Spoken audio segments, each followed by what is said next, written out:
Sarap. Sausaw natin sa suka. I'm Aiza and welcome back to my YouTube channel.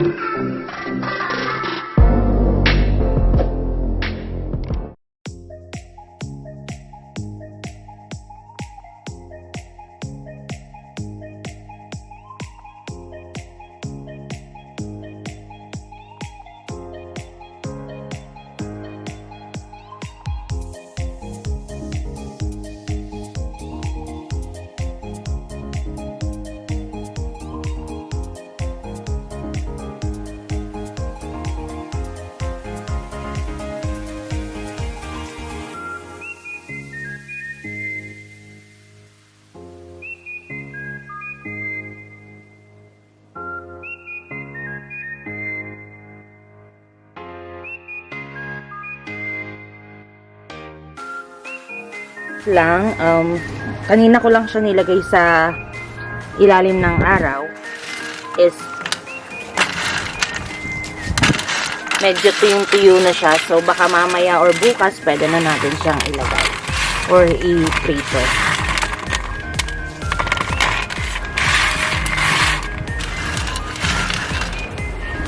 Pag 2 days po siya, kaya lang ito naman sobrang na siyang tuyo, kaya kuhain ko na and ipiprito ko na siya maya-maya. So, ayan na nga, ito, natuyo na siya.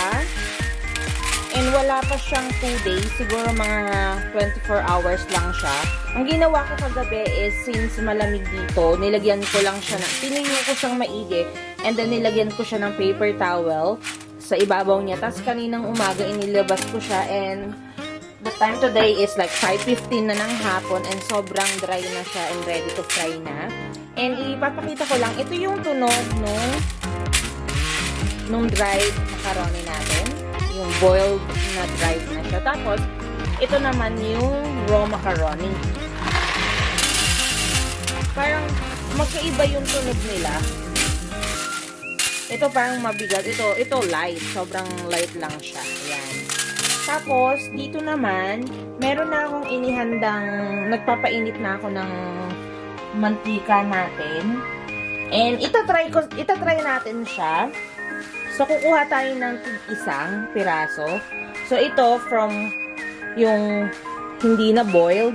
And then, ito yung na-boiled na. So, ipapry ko lang siya. Ipapainitin ko lang ng konti. Medyo mainit na yung kawali natin. And, ito yung hindi na-boiled. Tapos, ito naman yung na-boil. And then, mag-iingat tayo kasi baka tumilamsik siya. So, ayan. Mag-iintay lang tayo kung ano mangyayari. Oh my God! Oh my God! See, kita nyo yun? Medyo nag-ano na siya. Parang ano yung tawag doon? Yan o, ganyan siya. Parang nagiging skin ng chicharon. And ito, still, ganun lang siya. As in, macaroni lang. Ang galing. Ang galing-galing naman.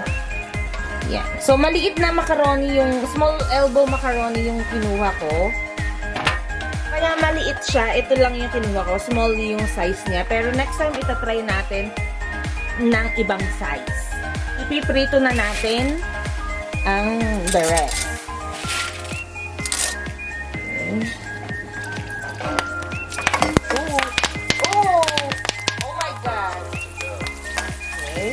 Oo. Basta ingat lang kayo as in pumuputok siya. Oh my God.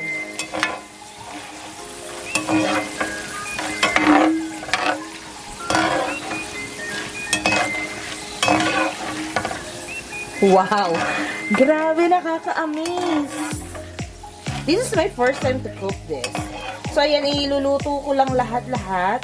Ayoko ng medyo sunog. And then, sabi nila, you can season it with salt and then cheese powder. Pero, mag-stick na lang tayo dun sa salt.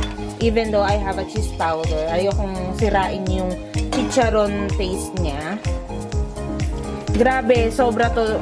Mas okay yata to sa nagda-diet kasi hindi siya pure taba ng baboy. Yan. Ooh, kita niyo siya, nagpa-pop. Oh my God!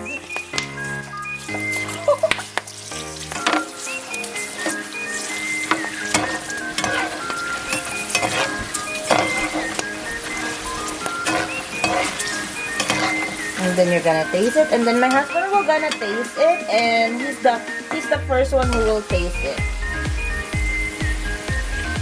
Good? I'll taste one.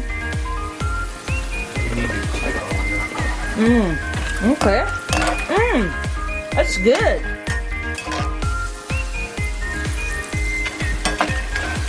So, ayan, ilulutuin ko lang siya, and napapakita ko sa inyo yung finished product. Yan na yung na-fry natin, and medyo aanahin lang natin kasi ano siya, sobrang oily.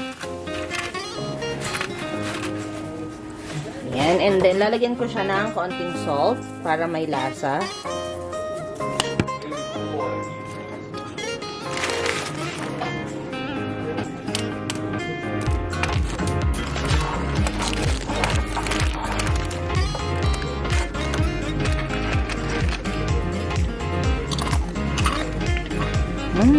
Sarap. Sausaw natin sa suka.